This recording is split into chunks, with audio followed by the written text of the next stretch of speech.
प्यारे दोस्तों, आज काम नहीं है, बस आज घूमूंगा बहुत ज़्यादा घूमूंगा आज छुट्टी हो गई तो निकला हूँ बाहर।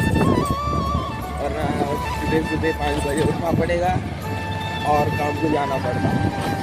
आज तक हमारे का कल आवाज़ चेंज आ रहा था, तो आज ना जाकर आई चेंज करने का है, उसका आ चुका है, जाकर आई चेंज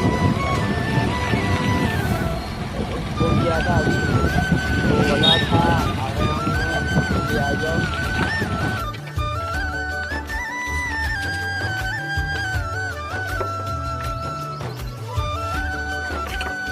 तो भाई तुम्हारे मेरे को सपोर्ट करो भाई, और ऐसे ही ब्लॉग्स निकालते रहूँगा।